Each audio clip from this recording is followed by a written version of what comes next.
ರಾಜ್ಯ ಬಿಜೆಪಿಯಲ್ಲಿ ಜೋರಾದ ಆಂತರಿಕ ಕಲಹ. ಭಿನ್ನರಿಗೆ ಮೊದಲ ಬಾರಿಗೆ ಸಮಯ ನೀಡಿದ ಹೈಕಮಾಂಡ್. ಜೆಪಿ ನಡ್ಡಾ ಭೇಟಿಯಾದ ಅರವಿಂದ್ ಲಿಂಬಾವಳಿ. ದೆಹಲಿ ಚುನಾವಣೆ ಬಜೆಟ್ ಒತ್ತಡದಲ್ಲೂ ಲಿಂಬಾವಳಿಗೆ ಸಮಯ.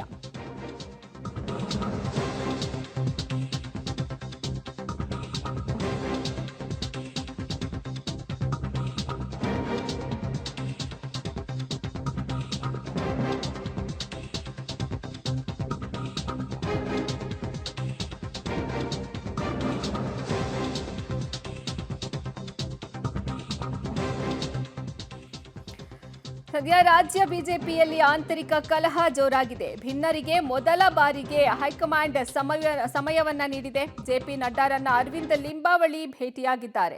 ದೆಹಲಿ ಚುನಾವಣೆ ಬಜೆಟ್ ಒತ್ತಡದಲ್ಲೂ ಲಿಂಬಾವಳಿಗೆ ಸಮಯವನ್ನ ಕೊಟ್ಟಿದ್ದಾರೆ. ಕಳೆದ ಬಾರಿ ಭೇಟಿಗೆ ಸಮಯ ಕೇಳಿದ್ರೂ ಸಹ ಸಮಯವನ್ನ ನೀಡಿರಲಿಲ್ಲ. ಈಗ ಒತ್ತಡದ ನಡುವೆಯೂ ಲಿಂಬಾವಳಿ ಜೊತೆ ನಡ್ಡಾ ಮಾತುಕತೆಯನ್ನ ನಡೆಸಿದ್ದಾರೆ. ತೀವ್ರ ಕುತೂಹಲವನ್ನ ಮೂಡಿಸಿದೆ ಬಿಜೆಪಿಯ ಹೈಕಮಾಂಡ್ ನಡೆ. ರಾಜ್ಯ ಬಿಜೆಪಿಯಲ್ಲಿ ಸದ್ಯ ಆಂತರಿಕ ಕಲಹ ಜೋರಾಗಿದೆ. ಈ ಮಧ್ಯೆ ಭಿನ್ನರಿಗೆ ಮೊದಲ ಬಾರಿಗೆ ಹೈಕಮಾಂಡ್ ಸಮಯವನ್ನ ನೀಡಿದೆ. ಜೆಪಿ ನಡ್ಡಾರನ್ನ ಅರವಿಂದ್ ಲಿಂಬಾವಳಿ ಭೇಟಿಯಾಗಿದ್ದಾರೆ. ದೆಹಲಿ ಚುನಾವಣೆ ಹಾಗೂ ಬಜೆಟ್ ಒತ್ತಡದ ಮಧ್ಯದಲ್ಲೂ ಸಹ ಅರವಿಂದ್ ಲಿಂಬಾವಳಿ ಅವರಿಗೆ ಸಮಯವನ್ನ ಕೊಟ್ಟಿದೆ ಹೈಕಮಾಂಡ್.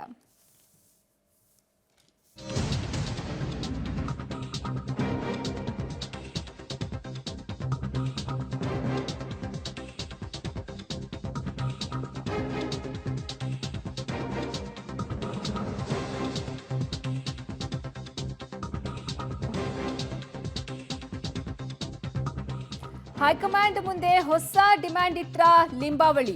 ರಾಜ್ಯಾಧ್ಯಕ್ಷರನ್ನ ನೀವೇ ಬದಲಿಸಿ, ಇಲ್ಲದಿದ್ರೆ ಪ್ರತ್ಯೇಕ ಸ್ಪರ್ಧೆ ಖಚಿತ. ಹೈಕಮಾಂಡ್ ಮುಂದೆ ಭಿನ್ನರ ಪರವಾಗಿ ಅರವಿಂದ್ ಲಿಂಬಾವಳಿ ಡಿಮ್ಯಾಂಡ್ ಅನ್ನ ಇಟ್ಟಿದ್ದಾರೆ. ರಾಜ್ಯಾಧ್ಯಕ್ಷ ಬಗ್ಗೆ ಹಿರಿಯ ನಾಯಕರಿಂದ ಆಕ್ಷೇಪಗಳು ಇವೆ. ಇದರಿಂದ ಪಕ್ಷಕ್ಕೆ ಅನುಕೂಲಕ್ಕಿಂತ ಅನಾನುಕೂಲವೇ ಹೆಚ್ಚಾಗಿದೆ. ನೀವೇ ಅಧ್ಯಕ್ಷರನ್ನ ಬದಲಿಸಿದ್ರೆ ಉತ್ತಮ. ಸೂಕ್ತ ತೀರ್ಮಾನದ ಭರವಸೆಯನ್ನ ಕೊಟ್ಟಿದ್ದಾರೆ ಜೆಪಿ ನಡ್ಡಾ. ಸದ್ಯ ಹೈಕಮಾಂಡ್ ಮುಂದೆ ಹೊಸ ಡಿಮ್ಯಾಂಡ್ ಅನ್ನ ಇಟ್ಟಿದ್ದಾರೆ ಲಿಂಬಾವಳಿ ಅನ್ನುವಂತಹ ಮಾಹಿತಿ ಸಿಗ್ತಾ ಇದೆ. ಈ ಬಗ್ಗೆ ಹೆಚ್ಚಿನ ಮಾಹಿತಿ ನೀಡ್ತಾರೆ ನಮ್ಮ ಪ್ರತಿನಿಧಿ ಶಬ್ಬೀರ್ ಸಂಪರ್ಕದಲ್ಲಿದ್ದಾರೆ. ಶಬ್ಬೀರ್, ಲಿಂಬಾವಳಿ ಅವರು ಜೆಪಿ ನಡ್ಡಾರನ್ನ ಭೇಟಿ ಮಾಡಿದ್ದಾರೆ. ಇದು ತೀವ್ರ ಕುತೂಹಲಕ್ಕೆ ಎಡೆ ಮಾಡಿಕೊಡ್ತಾ ಇದೆ. ಏನೆಲ್ಲ ಇಬ್ರು ಮಧ್ಯೆ ಮಾತುಕತೆ ಆಗಿದೆ? ಇವರ ಬೇಡಿಕೆಯನ್ನ ಅವರು ಒಪ್ಕೊಂಡಿದ್ದಾರಾ? ಏನೆಲ್ಲ ಬೇಡಿಕೆ ಇಟ್ಟಿದ್ದಾರೆ ಇವರು? ಅರ್ಪಿತಾ, ಬಿಜೆಪಿ ರಾಜ್ಯಾಧ್ಯಕ್ಷರಾಗಿರುವಂತ BY ವಿಜೇಂದ್ರ ವಿರುದ್ಧ ಬಂಡಾಯ ನಾಯಕರು ಸಮರವನ್ನ ಸಾರಿರುವಂತದ್ದು. ಶತಾಯಗತೆಯ ಅವರನ್ನ ಬದಲಿಸಲೇಬೇಕು ಅನ್ನುವಂತ ನಿಟ್ಟಿನಲ್ಲಿ ಸಾಕಷ್ಟು ಪ್ರಯತ್ನಗಳನ್ನ ಮಾಡ್ತಾ ಇದ್ದಾರೆ. ಈ ನಿಟ್ಟಿನಲ್ಲಿ ಇವತ್ತು ಬಿಜೆಪಿ ಹೈಕಮಾಂಡ್ ನಾಯಕರನ್ನ ಕೂಡ ಭೇಟಿಯಾಗಿರುವಂತದ್ದು. ಮುಖ್ಯವಾಗಿ ಬಿಜೆಪಿಯ ರಾಷ್ಟ್ರೀಯ ಅಧ್ಯಕ್ಷ ಜೆಪಿ ನಡ್ಡಾ ಅವರನ್ನ ಅರವಿಂದ್ ಲಿಂಬಾವಳಿ ಅವರು ಕೂಡ ಭೇಟಿಯಾಗಿ ಮಾತುಕತೆಯನ್ನ ನಡೆಸಿದ್ದಾರೆ. ವಕ್ಫ್ ವಿಚಾರಕ್ಕೆ ಸಂಬಂಧಪಟ್ಟಂತೆ ಭೇಟಿಯಾಗಿ ಇದೇ ಸಂದರ್ಭದಲ್ಲಿ ರಾಜ್ಯ ರಾಜಕೀಯದ ಬೆಳವಣಿಗೆಗಳ ಬಗ್ಗೆಯೂ ಕೂಡ ಮಾತನಾಡಿದ್ದಾರೆ. ಈ ಸಂದರ್ಭದಲ್ಲಿ BY ವಿಜೇಂದ್ರ ಅವರನ್ನ ಹುದ್ದೆಯಿಂದ ತೆಗೆದು ಹಾಕಬೇಕು ಅನ್ನುವಂತ ನಿಟ್ಟಿನಲ್ಲಿ ಅವರು ಒತ್ತಡವನ್ನ ಕೂಡ ಹೇರುವಂತ ಕೆಲಸವನ್ನ ಕೂಡ ಮಾಡಿದ್ದಾರೆ. ಶೀಘ್ರದಲ್ಲಿ ರಾಜ್ಯಾಧ್ಯಕ್ಷರ ಚುನಾವಣೆ ಕೂಡ ನಡೆಯುತ್ತೆ. ಒಂದ್ ವೇಳೆ ಹೈಕಮಾಂಡ್ BY ವಿಜೇಂದ್ರ ಅವರನ್ನ ತೆಗೆದು ಬೇರೆಯವರಿಗೆ ಜವಾಬ್ದಾರಿಯನ್ನ ನೀಡದೇ ಇದ್ದಂತ ಸಂದರ್ಭದಲ್ಲಿ ಪ್ರತ್ಯೇಕ ಅಭ್ಯರ್ಥಿಯನ್ನ ಹಾಕ್ಬೇಕಾದಂತ ಅನಿವಾರ್ಯತೆಗಳು ಬರುತ್ತೆ. ಯಾಕೆಂದ್ರೆ ವಿಜಯೇಂದ್ರ ಅವರು ಈವರೆಗೂ ಕೂಡ ಹಿರಿಯರನ್ನ ವಿಶ್ವಾಸಕ್ಕೆ ತೆಗೆದುಕೊಂಡು ಹೋಗುವಂತ ಕೆಲಸವನ್ನ ಮಾಡಿಲ್ಲ. ಗುಂಪುಗಾರಿಕೆಯನ್ನ ಮಾಡ್ತಿದ್ದಾರೆ. ಮತ್ತೆ ಪ್ರಮುಖ ಹೋರಾಟಗಳನ್ನ ಕೂಡ ತಾರ್ಕಿಕ ಅಂತ್ಯವನ್ನ ತಲುಪುವಲ್ಲಿ ವಿಫಲ ಆಗಿರುವಂತದ್ದು. ಹೀಗಾಗಿ ಅವರಿಂದ ಪಕ್ಷಕ್ಕೆ ಅನುಕೂಲಕ್ಕಿಂತ ಅನಾನುಕೂಲಗಳೇ ಹೆಚ್ಚಾಗ್ತಾ ಇರುವಂತದ್ದು. ಹೀಗಾಗಿ ಹೈಕಮಾಂಡೇ ಒಂದು ನಿರ್ಧಾರಕ್ಕೆ ಬಂದು ಅವರನ್ನ ತೆಗೆದು ಬೇರೆಯವರಿಗೆ ಜವಾಬ್ದಾರಿಯನ್ನ ಕೊಡಬೇಕು. ಇಲ್ಲದೆ ಇದ್ದಂತ ಸಂದರ್ಭದಲ್ಲಿ ಬಹಳಷ್ಟು ನಾಯಕರು ಪ್ರತ್ಯೇಕ ಅಭ್ಯರ್ಥಿಯನ್ನ ಹಾಕುವಂತ ನಿಟ್ಟಿನಲ್ಲಿ ಮನಸ್ಸು ಮಾಡಿರುವಂತದ್ದು.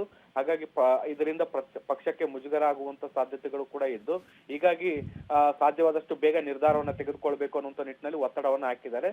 ಬಿಜೆಪಿನ ಹೈಕಮಾಂಡ್ ನಾಯಕರು ಕೂಡ ಇದಕ್ಕೆ ಸೂಕ್ತ ನಿರ್ಧಾರವನ್ನ ತೆಗೆದುಕೊಳ್ತೀವಿ ಅನ್ನುವಂತ ನಿಟ್ಟಿನಲ್ಲಿ ಹೇಳಿಕೆಯನ್ನು ಕೂಡ ಕೊಟ್ಟಿದ್ದಾರೆ ಅನ್ನುವಂತ ಮಾಹಿತಿಗಳು ಲಭ್ಯ ಆಗ್ತಾ ಇದೆ. ಅರ್ಪಿತಾ, ಧನ್ಯವಾದ ಶಬ್ಬೀರ್ ನಿಮ್ಮೆಲ್ಲ ಮಾಹಿತಿಗಾಗಿ.